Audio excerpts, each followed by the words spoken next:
कैसे हो दोस्तों? मुझे उम्मीद है कि आप लोग अच्छे होंगे और आप लोग मेहनत भी कर रहे होंगे। और बीच-बीच में बहुत सारे बच्चे ऐसा मैसेज करते हैं और हमसे बात भी करते हैं कि सर हम लोग कोशिशें तो लगातार करते हैं, फिर भी हिम्मत को हार जाते हैं हम लोग। हम लोग लाख मेहनत करने के बावजूद भी रिजल्ट नहीं होता है। तो आपको हिम्मत नहीं हारना है, बिल्कुल आपको टिके रहना है ना? ये जो मैदान है, जंग का मैदान है कह सकते हो, क्रिकेट के मैदान की तरह से करते हो, तो आपको बिल्कुल हार्दिक पांड्या की तरह रहना है। जैसे कि एक इंसान आप जानते हो हार्दिक पांड्या जब मुंबई इंडियंस के वो कैप्टन बने थे आईपीएल में, तो जितने उनके चाहने वाले थे, एक समय ऐसा आया कि सभी उनको ट्रोल कर रहे थे, यानी उनके चाहने वाले उनके दुश्मन जैसे हो गए थे। फिर वक्त ऐसा आया कि उनकी फैमिली स्थिति भी बहुत खराब थी, लेकिन फिर भी वो बंदा इतना मतलब कि ट्रोल हुआ कि लोग यहाँ तक कहने लगे कि उनका वर्ल्ड कप में सिलेक्शन नहीं होना चाहिए, उनके जगह पर दूसरे खिलाड़ी का सिलेक्शन होना चाहिए। लेकिन फिर भी देखो कि जैसे ही उनका सिलेक्शन हुआ तो वर्ल्ड कप में हम लोग को पता है कि वो अंतिम ओवर का मैच जिसको हम लोग कभी नहीं भूल सकते हैं, शायद वर्षों वर्षों तक हम लोग को याद रहेगा कि वो हार्दिक पांड्या का अंतिम ओवर जिसमें उन्होंने जी जान लगाया और हम लोग जो है वो मैच जीते और वर्ल्ड कप भी जीते। तो वही कहा जाता है कि इंसान का बुरा वक्त तो जरूर आता है, ठीक है, इंसान हिम्मत तो जरूर आता है, लेकिन उसी हिम्मत में जो डट कर खड़ा रहता है, जो मुश्किलों का सामना करता है, वही जिंदगी में एक दिन आगे बढ़ता है। तो आपको भी ऐसे ही आगे बढ़ना है। कैसे? तो चलिए आज भी हम लोग एक नए सेशन नंबर 92 की शुरुआत करेंगे, जिसमें हम लोग स्टैटिक जीके के बहुत सारे प्रश्नों को देखेंगे विद एक्स्ट्रा फैक्ट्स के साथ। तो सालू मिस आप यहाँ आए और एक इंपॉर्टेंट सेशन की शुरुआत करें। तो चलिए शुरू करते हैं आज का सेशन नंबर 92 और आते हैं क्वेश्चन नंबर फर्स्ट पर। देखिएगा सारा आपका प्रीवियस ईयर क्वेश्चन है। प्रीवियस ईयर में भी चलो देखो ये तो है, बाकी अभी जो बीपीएससी का क्वेश्चन वो ट्री वाला हुआ था ना, टीचर वाला, तो उससे भी हम लोग बहुत सारा क्वेश्चन उठाए हैं। और आप देखिएगा कि वो क्वेश्चन आप हमारे सेशन में पढ़े थे या नहीं पढ़े थे, और अगर नहीं भी पढ़े थे तो यहाँ से हम लोग सीख लेंगे ताकि आगे आने वाले एग्जाम में वो आपके लिए इंपॉर्टेंट साबित होगा। तो आइएगा देखिएगा क्वेश्चन नंबर फर्स्ट, निम्नलिखित में से कौन सा एक मौलिक कर्तव्य नहीं है? हमारे संविधान में हमें मौलिक अधिकार के साथ साथ मौलिक कर्तव्य भी दिया गया, लेकिन बात यह हुआ कि मौलिक कर्तव्य दिए जाने में काफी टाइम लग गया था। मतलब हमारा संविधान 1950 को बनके तैयार हुआ, वहां पर भाग 3 में 12 से लेकर के 35 तक हमें कई सारे अधिकारों से अवेयर करवाया गया कि भाई अगर आप भारतीय नागरिक हो तो आपको इतने सारे अधिकार मिलने वाले हैं। लेकिन आगे जाकर के जब लोगों को फील हुआ कि नहीं, नागरिकों को अधिकार के साथ कर्तव्य का भी दर्शन करवाना चाहिए कि भाई आपको अगर अधिकार मिल रहा है तो आपको कर्तव्य का भी पालन करना पड़ेगा। और फिर आगे जाकर के 42वां संशोधन 1976 के द्वारा सरदार स्वर्ण सिंह समिति की सिफारिश पर हमें 11 मौलिक अधिकार दिए गए। हालांकि ये 11 का डेटा कैसे कैसे आएगा हम लोग यहाँ पर देखते हैं। तो पहले यहाँ पे देखिएगा, आपसे सवाल कर रहा है कि कौन से मौलिक अधिकार नहीं है, इसके पृष्ठभूमि को पहले हम लोग पढ़ते हैं और फिर इसका आंसर लगाते हैं। तो पहले तो आ जाओ मौलिक कर्तव्य, ठीक है। ये जो आपका मौलिक कर्तव्य है ये हमारे संविधान में पहले नहीं था। तो आपसे सवाल करता है कि अगर मौलिक कर्तव्य मूल संविधान में था, मूल कहने का मतलब है वो संविधान जो 1950 में लागू हुआ था, तो उसमें नहीं था, उसमें 0 था, मतलब एक भी नहीं था। आगे जाकर के क्या हुआ, 42वां अमेंडमेंट हुआ 1976 में। अमेंडमेंट क्या होता है, तो संविधान में कुछ भी चेंज करना होता है, कुछ भी जोड़ना होता है, कुछ भी घटाना होता है, वो संशोधन के माध्यम से होता है। और आपका पहले तो एक भी नहीं था, बाद में 10 जोड़ा गया, और फिर आगे जाकर के और भी हुआ। क्या हुआ, तो 86वां संशोधन 2002 में हुआ, और यहाँ पर एक और मौलिक अधिकार जोड़ा गया। और इस तरीके से टोटल कितने मौलिक अधिकार अब हमारे पास है, सॉरी मौलिक अधिकार बोल रहे, मौलिक कर्तव्य होगा। कितने मौलिक कर्तव्य है, तो ये हो जाएगा आपका 11, ठीक है। तो पहले तो ये डेटा आप याद रखना, 0, 10, 1। 0 कहने का मतलब कि पहले नहीं था, बाद में 10 आया, बाद में फिर एक और आया, और इस तरीके से टोटल 11 हो गया। दूसरा पॉइंट देखिएगा कि सरदार स्वर्ण सिंह समिति की सिफारिश पर सरदार एक कमेटी बैठाया गया था कि कौन कौन सा मौलिक कर्तव्य लोगों को दिया जाएगा। तो सरदार स्वर्ण सिंह समिति की सिफारिश पर, सरदार स्वर्ण सिंह समिति की सिफारिश पर मौलिक कर्तव्य लोगों को दिया गया। लेकिन आप एक चीज और याद रखना, इन्होंने 8 मौलिक कर्तव्य के बारे में बताया था। इन्होंने कहा था कि व्यक्तियों को 8 मौलिक कर्तव्य दिया जाना चाहिए, लेकिन 8 की जगह पर कितने मौलिक कर्तव्य दिए गए थे, तो यहाँ पे देख लो डेटा है आपका कितना, 10 मौलिक कर्तव्य दिया गया था, ठीक है। ये मौलिक कर्तव्य का जो कॉन्सेप्ट था ये कहाँ से लिया गया, या फिर ये जो समिति था ये कहाँ से प्रेरित होकर के डाला कि भाई आप अधिकार दिए हो ना, जब तक आप मौलिक कर्तव्य नहीं दोगे ये लोगों को समझ नहीं आएगा। और फिर आपका सोवियत संघ का संविधान से प्रेरित होकर, सोवियत संघ के संविधान से हमारे संविधान में क्या लिया गया, मौलिक कर्तव्य लिया गया, लेकिन एज इट इज उठा करके नहीं डाला गया, अपने देश के अकॉर्डिंग क्या नीड था उसके अकॉर्डिंग डाला गया, ठीक ना। चलिए अब देखो मौलिक कर्तव्य में क्या है, तो मौलिक कर्तव्य में बहुत कुछ है। जैसे आप अपने जैसे आपका संविधान है, आपका राष्ट्रगान है, आपका राष्ट्रध्वज है, आप उसका क्या करोगे, आप उसका सम्मान करोगे, आप उसका आदर करोगे, मौलिक कर्तव्य है। आप अपने देश में पर्यावरण, प्राकृतिक चीज जो है, नदी है, जल है, तालाब है, आप उसका संरक्षण करने का प्रयास करोगे, क्या है, मौलिक कर्तव्य है। आपके देश को आजाद करने के लिए जिन्होंने, आजाद कराने के लिए जिन्होंने अपने प्राणों की आहुति दे दी, जिन्होंने राष्ट्रीय आंदोलन में भाग लिया, आप उनका क्या करोगे, सम्मान करोगे। ये सारे क्या है, ये सारे के सारे आपके मौलिक कर्तव्य हैं, ठीक है, ये आपके सारे मौलिक कर्तव्य हैं। आप वैज्ञानिक दृष्टिकोण का प्रयोग करोगे, ना कि अंधविश्वास का, ये भी क्या है आपका, ये भी आपका मौलिक कर्तव्य है, ठीक है। वैसे यहाँ पे हम आपका 10 को लिखवा करके लाए थे, आप देख लो यहाँ पे छोड़ दिया फिर से। चलो नेक्स्ट सेक्शन में क्या करेंगे ना कि कंटिन्यू आपका ले लेंगे। वैसे आपको लाइन देख करके समझ में आ जाएगा कि मौलिक कर्तव्य है नहीं है। चलो ऑप्शन चारों से हम लोग देखते हैं। सबसे पहले आ जाओ ऑप्शन नंबर डी में चलते हैं, राष्ट्रगान का सम्मान करना। तो जी हाँ भाई, राष्ट्रगान हो जाए, राष्ट्रध्वज हो जाए, संविधान हो जाए, राष्ट्र का कुछ भी चीज हो जाए, आपको उसका सम्मान करना पड़ेगा, दैट इज मौलिक कर्तव्य। आगे आ जाओ, सार्वजनिक संपत्ति की सुरक्षा करना, यह भी हमारा मौलिक कर्तव्य है, क्योंकि सार्वजनिक जो है वो हमारा है, वो देश का है, तो आपको उसका रक्षा करना चाहिए। जैसे आप देखते हुए कि प्रोटेस्ट होता है तो बच्चे क्या करते हैं या फिर लोग क्या करते हैं, ट्रेन जला दे, नहीं भाई वो बहुत गलत है, वहां पे लोग क्या कर रहे हैं, अपना मौलिक कर्तव्य का पालन नहीं कर रहा है, तो ये चीज हुआ। दूसरा देखना, प्राकृतिक वातावरण की रक्षा करना, हम लोगों को अपना पर्यावरण को भी शुद्ध बना करके रखना चाहिए। और आज के टाइम में देखो पर्यावरण सही नहीं है, इस वजह से कितना क्लाइमेट चेंज टाइप का इंसिडेंट हो रहा है, बरसात का मौसम में बारिश नहीं हो रही है, बहुत ज्यादा ह्यूमिडिटी हो रहा है, तो ये सब चीज हो रहा है आपका इसके वजह से। नेक्स्ट आना, राष्ट्रीय महत्व के स्मारकों और स्थानों की रक्षा करना। तो देखो ये जो है ना, ये आपका आता है राज्य के लिए, ये जो लाइन बोला जा रहा है ये राज्य के लिए बोला जा रहा है। किस आर्टिकल में लिखा हुआ है, 49 में लिखा हुआ है।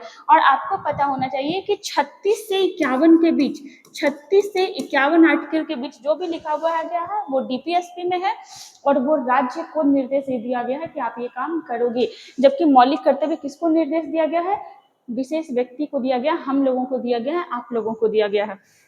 इसका चर्चा कहाँ पे किया गया है, तो भाग 4 का क में अनुच्छेद पूछेगा आपसे, तो क्या बताइएगा, 51 का क, ठीक ना। चलिए आंसर क्या हो जाएगा, ऑप्शन नंबर क्या होगा बताओ, ऑप्शन नंबर 1 है ना, ऑप्शन नंबर 1। चलिए आते हैं क्वेश्चन नंबर 2 पर। देखना, किस क्षेत्र को चीन अपना पवित्र क्षेत्र होने का दावा करता है, ये बीपीएससी 3 में पूछा हुआ क्वेश्चन है रिसेंट में, देखिएगा ध्यान से सुनिएगा। देखो यहाँ पे ऑप्शन देखते हैं पहले, तिब्बत, ताइवान, मकाऊ। चलो ऑप्शन 3 ही दिया है, और भी इसमें ऑप्शन आना चाहिए था कंफ्यूज करने के लिए। देखो हुआ क्या था कि आपको पता है कि तिब्बत, ठीक है, टाइबेट जिसको हम लोग कहते हैं, जिसकी राजधानी लहासा हुआ करती थी, पटना में देखते हैं ना लहासा मार्केट लगता है, तो तिब्बत की राजधानी लहासा हुआ करती थी। लेकिन एक इंसिडेंट घटा, देखो 1912, ठीक है, 1912 में जो था, ये तिब्बत जो था अपना स्वतंत्र देश के रूप में जीवन जी रहा था, लेकिन ज्यादा दिन तक उसका जो खुशी था, ठीक है, वो टिक नहीं पाया। और 23 मई 1951 को, यहाँ पे देखिएगा किस डेट का बात कर रहा है, तो ये बात कर रहा है आपका 23 मई 1951 को। देखिएगा क्या इंसिडेंट घटा था इनके देश में। 23 मई 1951 को चीन के द्वारा, 23 मई 1951 को चीन के द्वारा क्या किया गया, तो तिब्बत के धर्मगुरु, तिब्बत में बौद्ध धर्म के सर्वोच्च गुरु बैठते हैं, और उनको क्या कहा जाता है, उनको कहा जाता है दलाई लामा। मेरी बातों को ध्यान से सुनना कि 23 मई 1951 को चीन के द्वारा जबरन तिब्बती धर्मगुरु दलाई लामा से एक 17 सूत्रीय पेपर आप कह लो, एक आपका 17 सूत्रीय पे विभाजन, 17 सूत्रीय एक आपका समझ लो ना कि क्या कह सकते हो, बॉन्ड पेपर है ना, 17 सूत्रीय बॉन्ड पेपर पे साइन करवा लिया गया। ये भी आप याद रखिएगा कि एक आपका 17 सूत्रीय बॉन्ड था।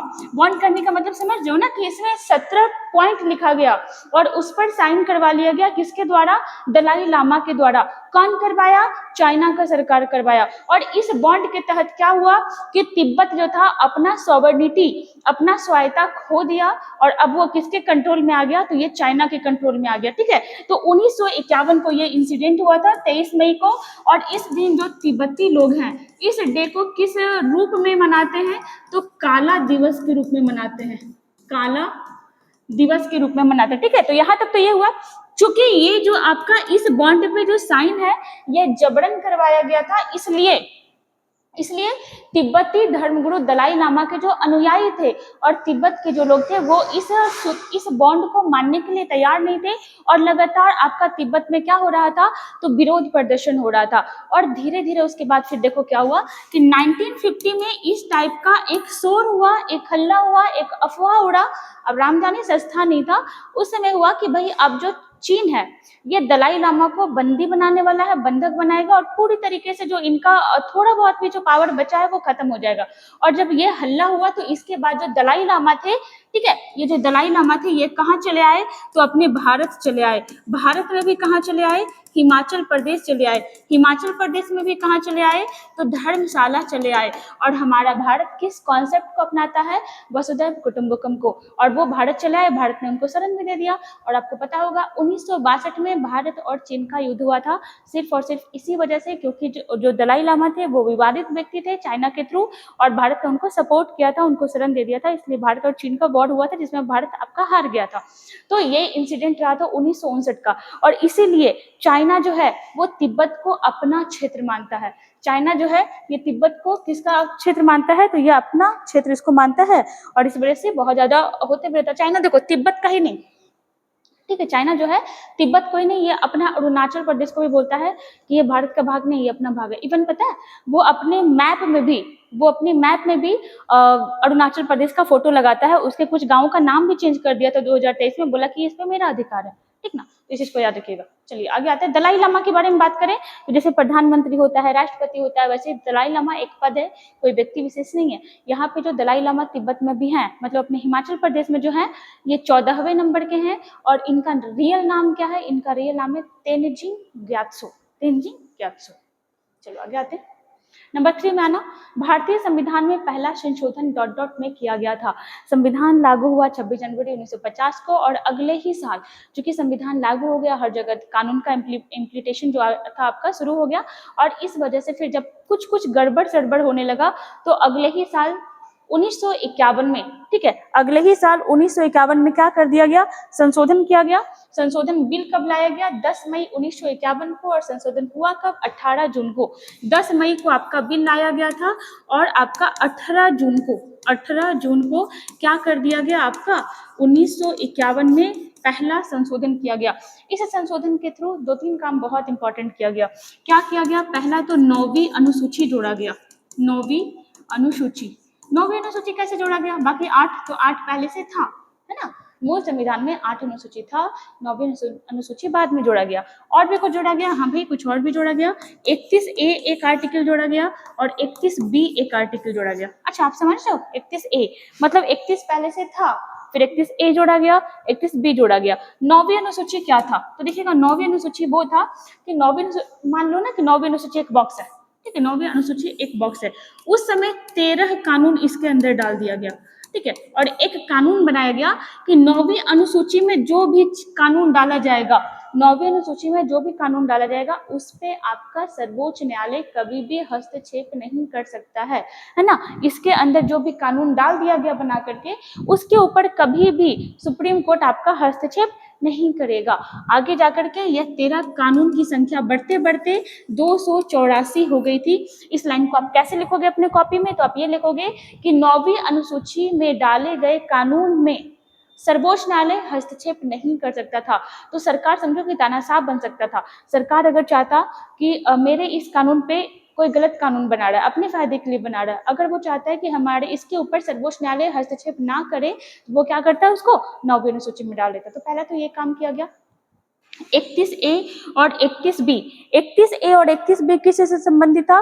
तो ये कृषि सुधार से जुड़े कानून की रक्षा करने के लिए, है ना, और जमींदारी प्रथा को खत्म करने के लिए। कृषि से संबंधित जो आपका जमीन वाला प्रॉब्लम था उसको खत्म करने के लिए, और साथ में एक जमींदारी प्रथा को खत्म करने के लिए कौन सा आर्टिकल जोड़ा गया था?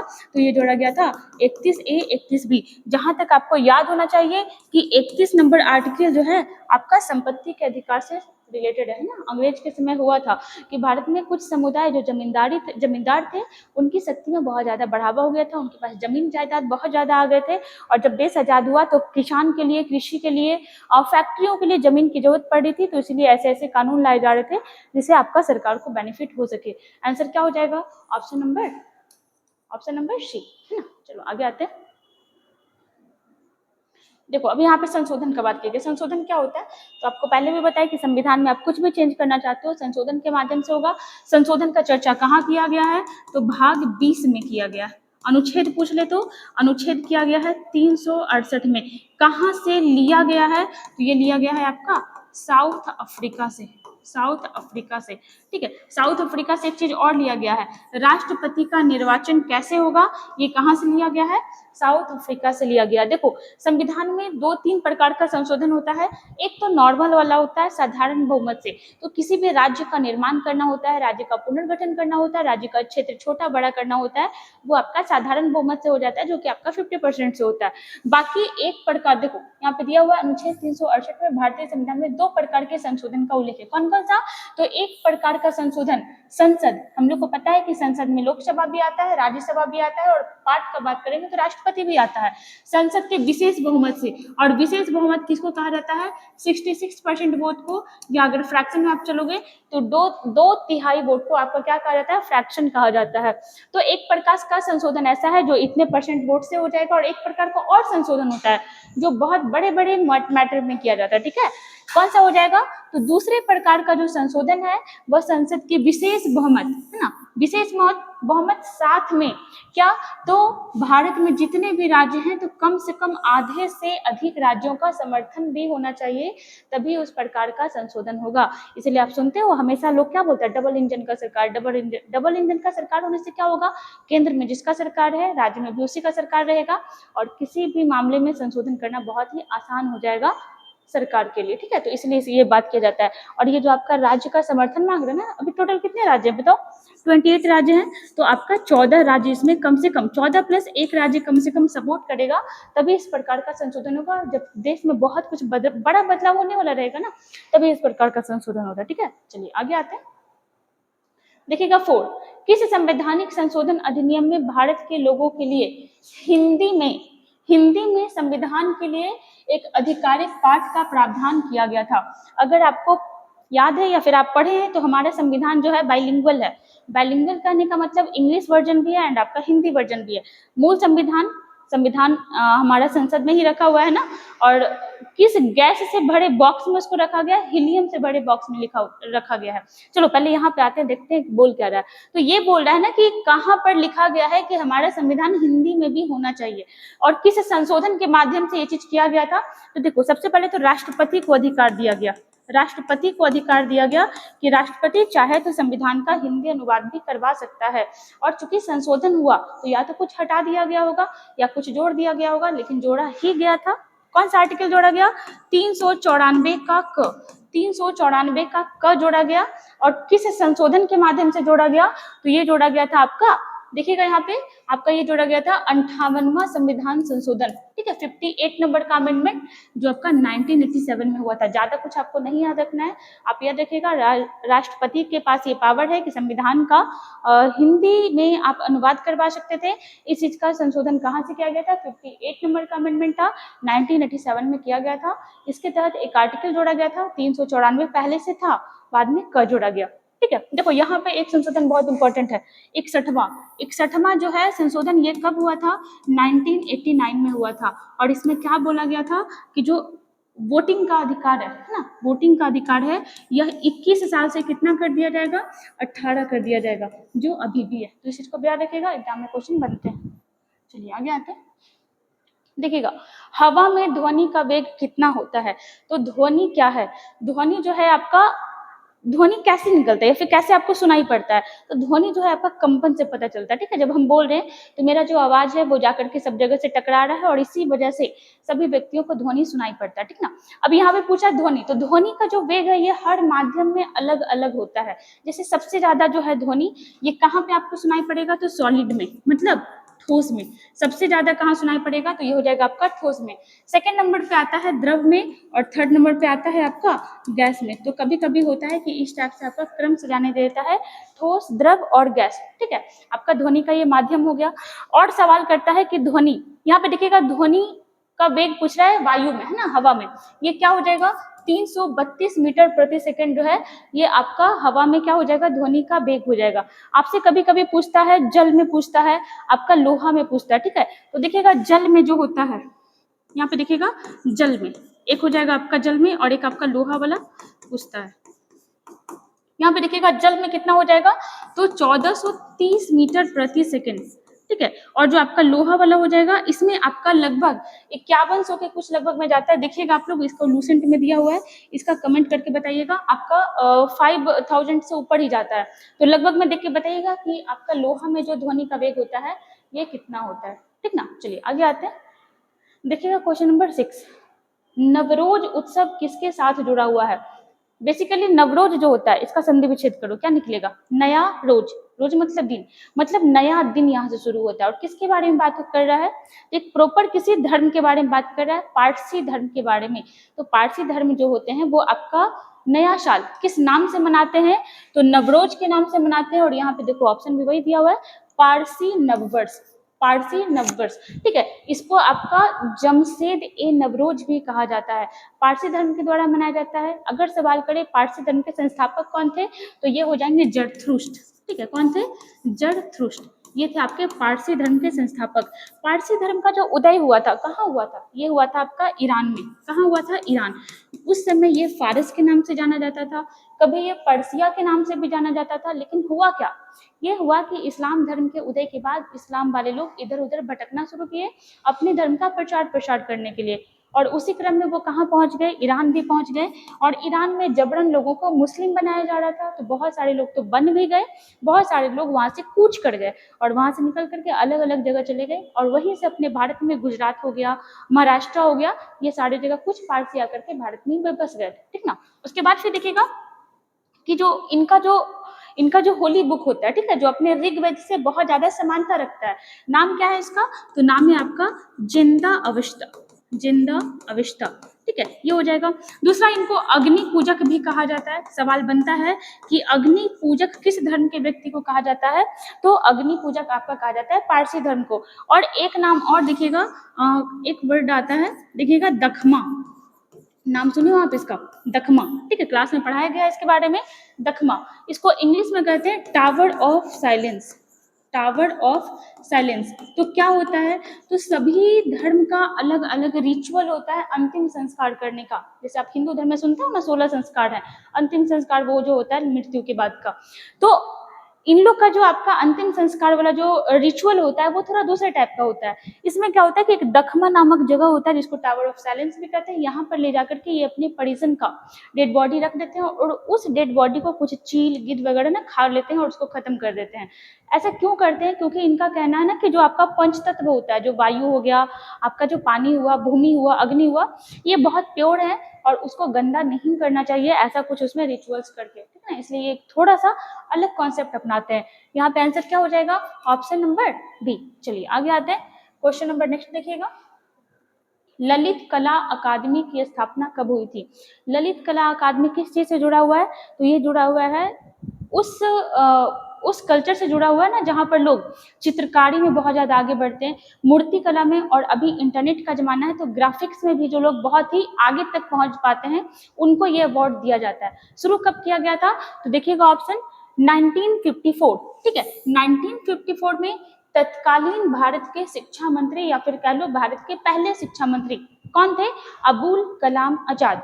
अबुल कलाम आजाद जी के द्वारा 1954 में ललित कला अकादमी की शुरुआत की गई थी। जिसके तहत लोग जब चित्रकारी में बहुत ज्यादा अच्छा परफॉर्म करते थे तो उस वजह से उनको ललित कला अकादमी जो है आपका पुरस्कार मिलता था। ठीक है, अभी आपका देखो 63 नंबर का, अभी जो है आपका 63 नंबर का मिला है, और किसको मिला है, तो ये हरियाणा के एक व्यक्ति को मिला है जिनका नाम क्या है, डॉक्टर पवन कुमार। ठीक है, डॉक्टर पवन कुमार को रिसेंट में अभी मिला है कौन सा पुरस्कार, तो ललित कला अकादमी पुरस्कार। कहाँ के हैं, हरियाणा के हैं, और कितने नंबर का मिला है, तो ये हो जाएगा आपका 63 नंबर का मिला है। इस चीज को याद रखिएगा। भारत के शिक्षा मंत्री कौन थे, पहले वाले अब्दुल कलाम आजाद थे। एपीजे अलग है, आज देखे थे हम क्लास में, बच्चा लोग कंफ्यूज हो रहा था, एपीजे अब्दुल कलाम अलग है। ठीक है, ठीक ना, तो इस चीज को याद रखिएगा। अगर आपसे और डेट भी पूछता है तो आप देख लीजिएगा 5 अगस्त को, 5 अगस्त 1954 को 63 नंबर का इनको ये अवार्ड मिला है। चलो आगे आते हैं, चलिए कनेक्ट करें कुछ इसको, चलिए देखते हैं यहाँ पे। जैसे देखो 1951 में अभी हम लोग पढ़े ना, क्या हुआ था, तो पहला संविधान संशोधन हुआ था, 9वीं अनुसूची जोड़ा गया था, 31 का क जोड़ा गया था, 31 का ख जोड़ा गया था। 56 में देखे तो राज्य पुनर्गठन आयोग की स्थापना की गई थी, जिसके तहत भारत में पहली बार राज्य का निर्माण हुआ था। कितना राज्य बना था, 14 राज्य और 6 केंद्र शासित प्रदेश। ठीक ना, चलो आगे आते हैं। देखना क्वेश्चन नंबर 8, जीडी बिरला पुरस्कार निम्नलिखित में से किस क्षेत्र में दिया जाता है। ठीक है, यहाँ पे सवाल कर रहा है जीडी बिरला पुरस्कार। तो देखिएगा ये पुरस्कार एक बहुत ही परोपकारी आदमी, परोपकारी व्यक्ति के सम्मान में शुरू किया गया था। किनका बात हो रहा है, घनश्याम दास बिरला के सम्मान में, घनश्याम दास बिरला के सम्मान में के बिरला फाउंडेशन के द्वारा, के बिरला फाउंडेशन के द्वारा क्या किया गया था, तो कब किया, पहले यहाँ पे आ जाओ, तो 1991 में, 1991 में आपका जीडी बिरला पुरस्कार का स्थापना किया गया। क्या किया जाता है, तो यहाँ पर जो भी साइंटिस्ट जो 50 साल से कम उम्र के हैं, ठीक है, 50 साल से कम उम्र के हैं और विगत 5 सालों में उन्होंने कौन सी उपलब्धि हासिल की है, उसके लिए इनको जीडी बिरला पुरस्कार दिया जाता है। ठीक है, इस चीज को याद रखिएगा। आंसर देख लो यहाँ पे क्या हो जाएगा, विज्ञान एवं प्रौद्योगिकी, है ना, विज्ञान एवं प्रौद्योगिकी इसका आंसर हो जाएगा ऑप्शन नंबर ए। चलिए आते हैं क्वेश्चन नंबर 9 में आना। देखिएगा 9 क्या बोल रहा है, निम्नलिखित में से किस मुगल शासक ने रुपया और दाम के मध्य आना सिक्के का प्रचलन करवाया था। और ये आपका इस बार पूछा हुआ, ये बीपीएससी ट्री में पूछा हुआ क्वेश्चन, सुनो ध्यान से क्वेश्चन। निम्नलिखित में से किस मुगल शासक ने रुपया और दाम, ठीक है, रुपया और दाम के मध्य, मतलब इन दोनों सिक्का जो चल रहा था इसके बीच में, इसके अलावा, ठीक है, रुपया और दाम के मध्य आना सिक्का, आप आना सुने थे, ये होता नहीं था 50 पैसे को हम लोग बोलते थे क्या, आधा आना, है ना, आधा आना कहा जाता था, एक आना, इस टाइप से कुछ होता था। तो ये आना आपका सिक्का का एक प्रकार हुआ करता था। तो यहाँ पे देखिएगा कि ये आना चलाया कौन था, तो यहाँ पे ये जो आपका मुगल शासक का बात हो रहा है, तो ऑप्शन नंबर बी पे आते हैं शाहजहां के द्वारा आना सिक्का का प्रचलन किया गया था। लेकिन उससे भी इंपॉर्टेंट आपको पता है यहाँ पे कौन सिक्का है, रुपया और दाम। तो चलो देखते हैं क्या था रुपया और दाम। तो 3 सिक्का का नाम आप लिखिएगा साथ में, मोहर एक प्रकार का सिक्का था जिसका नाम था मोहर, दूसरे प्रकार का सिक्का था जिसका नाम था रुपया, और तीसरे प्रकार का सिक्का था जिसका नाम था दाम, ठीक है, जिसका नाम था दाम। ये तीनों सिक्का बड़ा इंपॉर्टेंट है, एग्जाम में बनता है क्वेश्चन, किसके द्वारा चलाया गया था, तो ये तीनों सिक्का जो है आपका शेर शाह सूरी के द्वारा चलाया गया था। ये आपका एक अफगानी शासक था जो हमारे बिहार में रहता था, ठीक है, सासाराम में इसका मकबरा भी है। तो मोहर जो था ये आपका स्वर्ण सिक्का था, ठीक है, स्वर्ण सिक्का था। रुपया जो था ये आपका चांदी का सिक्का था, और दाम जो था ये आपका तांबा का सिक्का हुआ करता था, ठीक है। अलग अलग एलिमेंट से, अलग अलग धातु से ये बने हुए सिक्के थे जो शेर शाह सूरी के द्वारा चलाए गए थे। ज्यादा जो इसका यूज था तांबा वाला हुआ करता था, जो नॉर्मल व्यापार वगैरह में होता था। सवाल ये बनता है कि 1 रुपया कितने दाम के बराबर होता था, मतलब 1 रुपया जो था इसका वैल्यू कितने दाम के बराबर होता था। चलिए छोड़ देते हैं ये क्वेश्चन, शायद हम बताए भी हैं एक बार, मुगल सिक्का का बात हो रहा था ना, संसद का, तो हम बताए थे इस चीज को। बताइएगा आप, 40 के लमसम में आएगा, आप बताइएगा कि 40 ही होगा या 40 से ज्यादा होगा। 1 रुपया का जो वैल्यू हुआ करता था ये कितने दाम के बराबर होता था, क्योंकि चांदी का है ना तो इसका वैल्यू ज्यादा ही रहेगा। ऑप्शन नंबर बी हो जाएगा, शाहजहां आना सिक्का चलाया था। चलिए आगे आते हैं क्वेश्चन नंबर 10 पर। देखना यहाँ पे, कल्हन द्वारा निम्नलिखित नहीं, कल्हन द्वारा लिखित राज तरंगिणी है। ये देखो बीएसएससी सीजीएल में पूछा गया था 2011 में और रिसेंट में पूछा गया। तो राज तरंगिणी एक बुक है, चलो लिख करके देखते हैं। राज तरंगिणी एक बुक है। राज तरंगिणी का मतलब क्या होता है, राज तरंगिणी का अर्थ क्या होता है, तो इसका अर्थ होता है राजाओं की नदी। राजाओं की नदी किसका अर्थ होता है, तो राज तरंगिणी का अर्थ होता है संस्कृत भाषा में लिखा हुआ पहला ऐतिहासिक बुक, जिससे भारत के इतिहास के बारे में हम लोग को जानकारी मिलती है। मेनली कहाँ की जानकारी मिलती है, तो कश्मीर की जानकारी मिलती है। किसके द्वारा लिखा गया है, तो कल्हन के द्वारा लिखा गया है। कितने चैप्टर में विभाजित है, तो 8 चैप्टर में ये विभाजित है। जिसको चैप्टर नहीं करके बुक कौन सा लैंग्वेज यूज करता है, तो बुक इस सब का यूज करता है तरंग। ठीक है, कहा जाता है कि 8 तरंग में विभाजित है। किसके द्वारा लिखा गया है, तो कल्हन। अब देखो यहाँ पे इतना ना एक नॉर्मल पढ़ने वाला बच्चा जानता है, कुछ आप यहाँ पे एक्स्ट्रा क्या जान सकते हो, तो जो राज तरंगिणी है ना, इसमें 3 वंश के बारे में जानकारी दी गई है। कश्मीर में 3 वंशों ने शासन किया और लास्ट वाले वंश के बाद भारत कश्मीर में भी मुस्लिमों का शासन शुरू हो गया था। ठीक है, तो यहाँ पे 3 वंश था। कौन कौन सा था, तो आप आ जाओ यहाँ पे, कारकोट, उत्पल और लोहार। तो कश्मीर पर बेसिकली यही तीनों वंश ने शासन किया था और इनके बाद तुर्क शासकों का शासन हो गया था भारत कश्मीर में। और उन्हीं तुर्क में एक मुस्लिम आदमी था जो कि अच्छा था नेचर से, इसलिए उसको कश्मीर का अकबर कहा जाता है। कौन था वो, ये भी बहुत बार हम बताएं आपको, जैनुल आबदीन, जिसको कश्मीर का अकबर कहा जाता है। अब देखो यहाँ पे कौन से सवाल का बात कर रहे थे हम, तो यहाँ पे अच्छा लेवल का सवाल ये बन सकता है कि जो आपका कल्हन था, ये जो आपका कल्हन था, ये किस वंश के शासक के समय था। ठीक है, ये किस वंश के शासक के समय था, तो लाहौर नहीं होगा, लोहार होगा। सॉरी, यहाँ पे गलती लिखा गया। कारकोट, उत्पल और आपका लोहार। ठीक है, लोहार। तो जो आपका कल्हन था ना, ये लोहार वंश में एक शासक था जिसका नाम था हर्ष। और हर्ष का ही आश्रित कवि कौन था, तो ये था आपका कल्हन। और ये क्वेश्चन बड़ा अच्छा है, इसको याद रखिएगा। 3 वंश ने शासन किया, कारकोट, उत्पल, लोहार। लोहार में एक शासक था जिसका नाम था हर्ष, और हर्ष के ही संरक्षण में कौन था, कल्हन था। और कल्हन के द्वारा ही कौन सा पुस्तक लिखा गया, तो कश्मीर के इतिहास के बारे में। ऑप्शन नंबर क्या हो जाएगा, बी हो जाएगा। ठीक ना, ऑप्शन नंबर बी। बाकी अगर बात करें चंद्रगुप्त, तो चंद्रगुप्त मौर्य से रिलेटेड एक बुक बहुत इंपॉर्टेंट है, विशाख दत्त के द्वारा लिखा गया, उसका नाम क्या है, मुद्रा राक्षस है। ठीक है, चलिए इस चीज को भी याद रखिएगा। यहाँ पे ऑप्शन नंबर सी हो जाएगा। ठीक है, देखो क्वेश्चन बहुत अच्छा था। और बीच में अगर कभी ऐसा होता है कि वीडियो स्किप हो जाता है, तो आप लोग प्रीवियस वीडियो भी देख सकते हैं। देखो आगे पढ़ना जरूरी है, बहुत जरूरी है, बट अगर आप पीछे का रिवीजन नहीं करते हो तो आगे बढ़ने से कोई फायदा नहीं है। तो जिस दिन भी वीडियो नहीं आता है, अगर आप कॉपी में नोट्स बना रहे हो तो उसको रिकॉल कर लो। नोट्स नहीं बना रहे हो तो वीडियो देख लो, बट हाँ पढ़ते रहो, पढ़ाई को स्किप नहीं करो। हम लोग भी काम में लगे रहते हैं, क्लास चलते रहता है, इसी वजह से हो जाता है थोड़ा स्किप। बाकी हम लोग भी रेगुलरिटी मेंटेन कर रहे हैं। आप भी हमारे साथ बने रहिए, मिलते हैं फिर नेक्स्ट वीडियो में।